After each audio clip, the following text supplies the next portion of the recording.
नमस्कार, आप देख रहे हैं PRTV की जनता की आवाज। आज है अरवल जिला में जो मगही भाषा के लेकर पदयात्रा किया जा रहा है, जो शांतिपुर अतौला में गया से लोग चलकर पैदल आ रहे हैं और कहां तक जाएंगे, कैसे ये लोग रास्ता में चल रहे हैं, कहां समय बिता रहे हैं, सारे चीज पर बात रहेंगे। और मगही जो भाषा है उसको कौन सा अनुसूची में शामिल करने के लिए लोग पद यात्रा कर रहे हैं, सारे मुद्दा पर बात करते हैं। तो सबसे पहले आइए हम परिचय कराते हैं, जो खास करके यहाँ जो एक महिला है टीम में, उन्हीं से बात करते हैं, उन्हीं से जानते हैं कि जो मगही जो आप भाषा है किस अनुच्छेद में, किस अनुसूची में शामिल करने के लिए पदयात्रा करें, आप पदयात्रा में क्या क्या करते हैं। सबसे पहले मैडम, मेरा चैनल में आपका स्वागत है। आप अपना परिचय बताते हुए हमें बताएंगे कि किस अनुसूची में शामिल करने के लिए मगही भाषा के लिए आप पदयात्रा करें। देखिए, मैं ऋचा झा हूँ और समाजवादी लोक परिषद की प्रधान महासचिव हूँ। और यह यात्रा जो है वह मूलतः मगही भाषा को संविधान की 8वीं अनुसूची में शामिल करने के लिए की जा रही है। तो यहाँ बात उठती है कि 8वीं अनुसूची में ही क्यों। तो संविधान में यह प्रावधान किया गया है कि संविधान में भारत की मुख्य भाषाएं जिनको संरक्षण देकर उस संस्कृति को, उस साहित्य को संजोने की जरूरत पड़ती है, तो उसके लिए एक अनुसूची की व्यवस्था की गई है, 8वीं अनुसूची, जिसमें अभी 22 भाषाओं का शामिल होना निश्चित हो चुका है। ऑलरेडी वे शामिल हैं। अब बची मगही। तो बिहार में मूलतः 5 भाषाएं हैं, जिनमें भी 3 भाषाओं का स्तर सबसे ज्यादा प्रमुख है। तो उसमें 3 भाषाओं में मगही, मैथिली और भोजपुरी। तो अभी 3 में से मात्र एक भाषा को अभी दर्जा मिला है, वो है मैथिली। तो बिहार में सिर्फ एक भाषा को दर्जा मिलना ये अपने आप में अफसोसजनक है कि जो बिहार अपने सांस्कृतिक विरासत के लिए इतना समृद्ध है कि आज मगध की बात आती है तो चंद्रगुप्त मौर्य, अशोक और महावीर बुद्ध को लेकर सभी लोग अपने महत्व को भुनाते तो हैं, लेकिन वो जिस पृथ्वी, जो धरा, जो भाग पर उत्पन्न हुए, उस धरा के महत्व को, उसके साहित्य को, उसकी संस्कृति को अगर संविधान में स्थान नहीं दिया जाता है तो ये तो बहुत शर्मनाक बात है ना। आज बौद्ध महोत्सव एक इंटरनेशनल लेवल पर बना हुआ है, लेकिन वो बुद्ध और महावीर जो हमारी संस्कृति में आए, तो हमारी भाषा का क्या हुआ? हमारी भाषा को तो अभी तक दर्जा नहीं मिला। अच्छा, इसमें भी एक जानने वाली बात है कि 2006 में विधान परिषद और विधान सभा में यह प्रस्ताव पारित किया जा चुका था, यह संकल्प पारित किया जा चुका था। संविधान की 8वीं अनुसूची में दाखिल कराने के लिए जो विधिक प्रक्रिया होगी, उसकी बिहार सरकार केंद्र सरकार के साथ हाथ मिलाकर एक पूरी तरह से विधिक प्रक्रिया को पूरी करेगी, लेकिन वह सामंजस्य आगे नहीं बढ़ पाया। अब वहाँ बिहार सरकार की गलती हुई या केंद्र सरकार की गलती हुई, यह तो अभी डार्क में है, पूरी तरह से अंधेरे में है, क्योंकि उस बात को उजागर नहीं किया गया। आप अगर ये बताएं कि आपको जो पदयात्रा चल रहा है कितने दिन से, कहाँ से चल रहा है? ये 3 दिनों से है और ये अभी 12 तारीख तक चलनी है। ये 6 तारीख को, 6 अप्रैल 2023 को विष्णुपद मंदिर गया से शुरू हुआ और यह यात्रा टेकारी में पहला पड़ाव, उसके बाद दूसरा पड़ाव निगमा गांव में हुआ और आज तीसरा पड़ाव है जो हम लोग इमामगंज में पहुंचे हैं। आप जब ये पद यात्रा में चल रहे हैं तो बहुत से ऐसे कठिनाई मिलता है क्या? यहाँ की जो मगही भाषा के लोग जो बात तो कर रहे हैं कि हमें मगही भाषा के सूची में शामिल करना चाहिए, लेकिन मगही में बात नहीं कर रहे हैं, इसके पीछे क्या रहता है? देखिए, अगर मगही में बात करने की बात है तो जिस भाषा को शासकीय संरक्षण नहीं मिलता है, इस पॉइंट को समझना होगा कि जिस भाषा को शासकीय संरक्षण नहीं मिलता है तो उसे दुनिया भी नकारती है। जब आप बाहर के स्टेट में जाएंगे और अपनी भाषा में बात करेंगे तो वह सबसे बड़ी समस्या उत्पन्न होती है कि लोग आपको हे दृष्टि से देखते हैं और आप उस दृष्टि का सामना करने में अपने आप को कहीं न कहीं कमतर पाते हैं।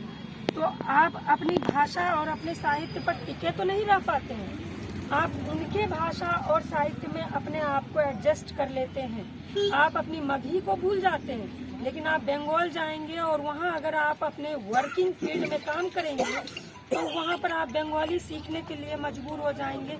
आप साउथ जाइए, साउथ वाले विदेशी भाषा अंग्रेजी को बोलने के लिए तैयार हैं, लेकिन हमारी राजभाषा हिंदी को वो कहीं से दर्जा नहीं देते हैं। सर आप अपना परिचय बताइए। जी, मैं समाजवादी लोक परिषद का राष्ट्रीय प्रवक्ता पंकज कुमार मिश्रा हूँ। तो बताइए सर, जो ये लोग मगही जो भाषा के लेकर अनुसूची में शामिल करने के लिए चल रहे हैं, तो सर मगही में तो कम से कम आप बात करके हमें बताएं कि आखिर क्यों जरूरी है मगही भाषा का। जी देखो, मगही हमने की एक विरासत है, क्योंकि बात है कि 600 ईसा पूर्व के बहुत पहले के मतलब ये भाषा है, और वो भाषा के हम अपना घरे भी, जैसे जो लोग हैं गार्जियन है, घर में भी गार्जियन बात न कर पावे थे, तो कहीं न कहीं विरासत के हमने खोवे थी। और हम ये कोशिश कर रहे हैं हमने सब कोशिश कर रहे हैं कि आजकल के जो कॉन्वेंट स्कूल सब में जो लोग लेकिन पढ़े थे, तो हमने के मगही कुछ जानते न है, एक भाषा जानते न है, तो इससे अच्छा है। जाहिर से बात है कि न्यू एजुकेशन पॉलिसी में भी जो भारत सरकार जो कहलक है कि मगही मतलब क्षेत्रीय भाषा में पढ़ाई करेला, तो अगर मगही के हमने अष्टम अनुसूची में अगर दर्जा दिलावा है, तो हमने के लइकन भी बचपने से पढ़त मगही में, तो ये फायदा है। सर अपना परिचय बताइए। हमार नाम मंसूर खानादान है। हम बोले चाहबे तोहरे प्रश्न हले कि मगही काहे जरूरी है। तो मगही जरूरी काहे है, आप कोई पूछे तो हर शरीर में प्राण काहे जरूरी है, तो ये अनुसुलझन लगो है। मगही एहे जरूरी है कि वो हमार प्राण है, हमार अधिकार मगही है, हम मगही के रहे वाला ही है। एकरा में हमारा रोजी नौकरी सब मिले हमार, आज जरा कारण हमारा नौकरी नहीं मिलो है, और मेन कारण की है कि सूची में शामिल नहीं है। 8वां सूची में अगर शामिल होते हल तो हम कमेटी हल मगही बोले के तो बोल रहे कमा ले, लेकिन सूची में शामिल नहीं। खा है मगही के अदाबा है दूसरा बात। इन्होंने कहा कि मगही हमारा जान है, खा है कमा है, क्या बोले कमा है मगही भाषा में और नाम करा है दूसर भाषा में। कह रहे हैं कि कमा है मगही भाषा में और नाम कर रहे हैं दूसरा भाषा में। एक और है सर, आप अपना परिचय बताइए। ये हमारा नाम है मानसूर और अपने के जो सवाल है हम सबसे पहले उस सवाल पे ही जवाब देगी। ये जो मगही महापद यात्रा है, ये महापद यात्रा के महा करेला बड़ी कुछ करे पड़ रखा, और अपने जो सबसे पहले जो महिला के परिचय अपने ली, और अपने जो कहली अपने शायद नाम पे ध्यान न देली हो गए, नाम ऋचा झा। ये सबसे बड़ा आश्चर्य के बात है कि एक मैथिल लड़की हमने के मगहीला लड़ाई लड़ी। एक ऋचा झा बेगूसराय के लड़की, मैथिल लड़की, मैथिल होला के बाद भी हमने के मगहीला लड़ाई लड़ी था। भले ही ये मगही बोल न पावी था, मगही लिख न पावी था, लेकिन मगही पर अभी मगही के पूरा इतिहास ग्रामर के साथ ही लिखलन है, मैं मगही हूँ। तो सबसे पहले तो हम चाहब कि सब लोग इनका ला ताली बजाबी कि भाई मैथिल लड़की होकर के हम मगही ना बात करें।